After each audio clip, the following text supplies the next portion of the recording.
Si vous aimez la nature, si vous aimez les perturbations atmosphériques et si vous aimez la photo, restez avec nous pour ce nouveau numéro des Passionnés. Qui es-tu, Patrick? Alors, je m'appelle Patrick, j'ai 54 ans. J'habite à Aubigny, pas loin de La Roche-sur-Yon, et je suis photographe depuis, on va dire, un peu plus de 10 ans, en tant que photographe pro. Tu photographies quoi? Je suis quelqu'un d'autodidacte, je suis passionné, et je fais autant pour le pro, je fais autant du mariage que du portrait, que tout ce qu'on me demande aussi. Je suis dans des domaines assez variés. Et en perso, c'est très nature. Hein. Et en perso, je suis très nature, je suis très attaché à la nature, à aussi tout ce qui est phénomène un petit peu météo. J'ai commencé vraiment la photo avec le paysage, donc ça amène tout de suite à ce sujet. Mais après, je fais autant des insectes que je vais faire des chevreuils. Des chevreuils, ou ça peut même être des oiseaux. Des oiseaux, il y a des renards, tout ce qu'on peut trouver en faune au niveau de la Vendée. Nous sommes là, Patrick, au Sable d'Olonne, près du phare de l'Armandèche, derrière nous. On s'est donné rendez-vous ici parce que c'est un lieu que tu affectionnes tout particulièrement et qui est lié à ton autre passion. Alors, il y a celle de l'image, oui. Mais là, elle intervient, hein, la photographie, dans ta passion pour les orages que tu essayes de capturer. Alors pour avoir cet instant décisif et la bonne photo d'éclair, il faut d'abord les traquer. Ces orages, c'est arrivé quand, cette passion? C'est arrivé depuis tout petit, bien longtemps avant la photo. J'ai toujours été passionné par ces phénomènes. J'ai pas de date précise, mais je sais que je regardais souvent petit par la fenêtre, aussitôt qu'il y avait un orage, parce que ça me captivait. D'autres enfants avaient peut-être peur, mais pas toi. Ouais, voilà, je sais pas, je trouvais que c'était spectaculaire, donc ça m'est resté. Et au fur et à mesure, la photo est arrivée, et je me suis dit, pourquoi pas tenter. Et en tant qu'autodidacte, je me suis renseigné sur les méthodes de prise de vue, sur beaucoup de choses par rapport à ça. Et ce qui m'a permis après d'acquérir un petit peu de connaissances et puis de techniques pour pouvoir les figer.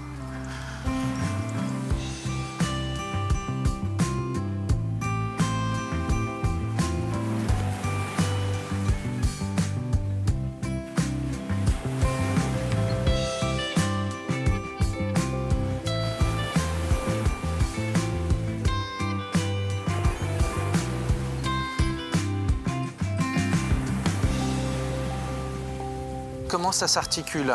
Quand tu sens que l'orage va débouler, même si c'est la nuit, tu te prépares, tu y vas, tu trouves d'abord un endroit. Le plus dur dans l'orage, c'est que ça reste imprévisible. On sait à peu près quelle direction ça prend. Des fois, on peut attendre de l'après-midi parce qu'on sait que le temps va être orageux. On peut attendre et vérifier les cartes météo parce qu'on s'en sert beaucoup maintenant. Il y a beaucoup d'applications qui nous permettent de voir comment les orages se dirigent, les nuages se dirigent. Donc on étudie bien la météo.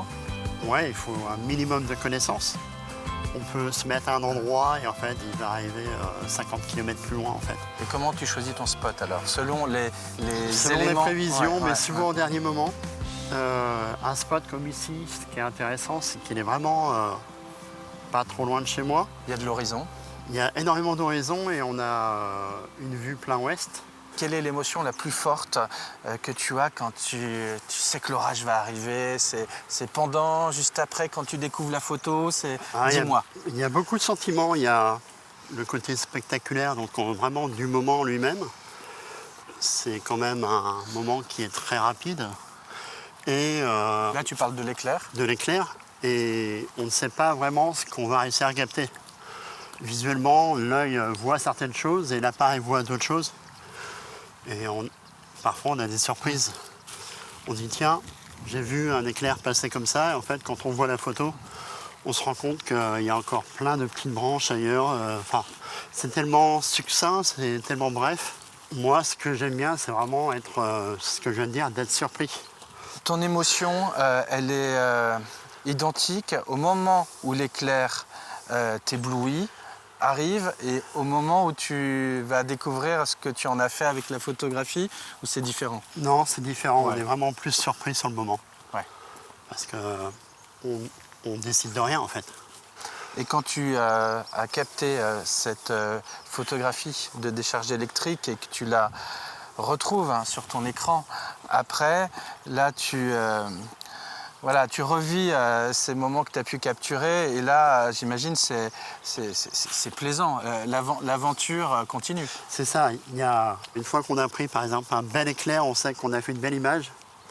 On est même pressé par la suite d'arriver à la maison, de mettre la carte dans l'ordinateur et de voir la photo qu'on vient de prendre parce qu'on sait qu'elle a du cachet, elle a du potentiel. Et là, c'est encore une surprise supplémentaire parce qu'on sait que la captation en termes de l'appareil, certes c'est une chose, mais on va pouvoir la sublimer cette photo-là après par les traitements qu'on a maintenant en termes d'image. Et ça permet de rendre une photo déjà qu'on a trouvée belle sur l'appareil, encore plus belle au final, après traitement. Un éclair qui compose de façon très graphique l'ensemble de l'image, c'est réussi. Mais une image que j'aime bien, que je t'ai montré en photo tout à l'heure, c'était un éclair qui n'est pas spécialement énorme, mais la photo elle a été prise entre 5h30 et 6h du matin, en plein été, au lever du jour. On a l'éclair au loin et on a vraiment toutes les couleurs de l'aurore qui vont du jaune au orange, au rouge et les nuances de gris dans les nuages. Et je trouve que c'est une image qui est très parlante et c'est des moments qu'on n'a pas énormément en termes d'orage en fait. T'hésites pas, toi, à te lever la nuit dès que tu sens que ça va arriver et tu prends la route et tu te positionnes? Ça m'arrive moins maintenant. Pour 2 paramètres, l'âge, parce que la fatigue arrive beaucoup plus vite.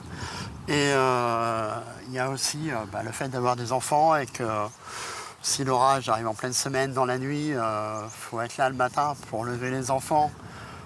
Oui. C'est vrai qu'avant... Je crois que certains comprendront. Ouais. Avant, il n'y avait pas tous ces paramètres-là, et ce qui faisait que je pouvais rester dehors jusqu'à 5h du matin, 6h du matin, jusqu'au lever du jour parfois. Il y a aussi des fois où très tôt le matin, on fait des bonnes rencontres. Tu te sens en danger parfois quand tu es au plus proche de ces orages? Oui, il y a toujours le paramètre du danger, parce qu'un éclair peut venir de très très loin, surtout sur des orages qui sont pas très, je dirais pas très violents, mais où les éclairs vont pas arriver tout le temps à la suite. Et la foudre peut quasiment te tomber dessus aussi. Ah mais bien sûr, et je me mets jamais en danger en fait. Je sens le moment où je me dis là, c'est trop près. En général, comme beaucoup de chasseurs d'orage, je pense qu'on a un petit peu la même philosophie, c'est que quand on en a un qui nous fait peur et qui est tombé pas loin, on se dit là, c'est le moment de rentrer dans la voiture.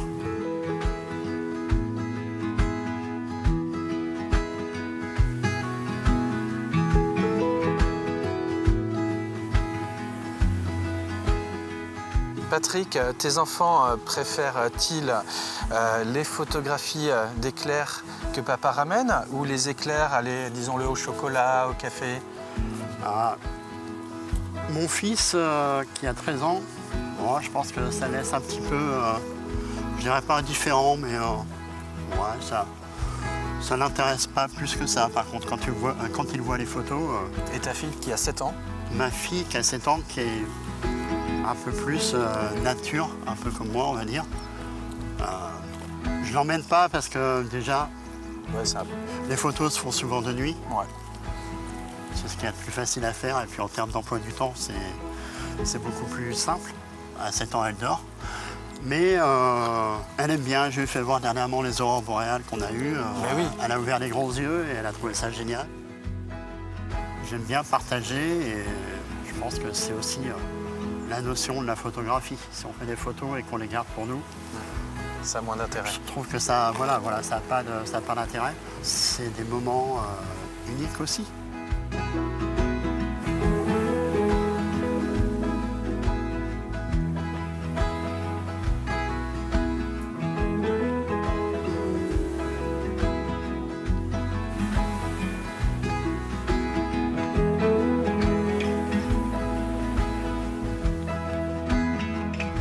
Patrick, depuis 20 ans, tu traques les orages.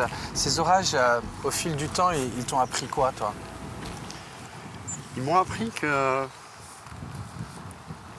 ce que je disais déjà tout à l'heure, on est tout petit face à la nature. On ne commande pas grand-chose. Personnellement, ça m'a rapporté beaucoup de fascination.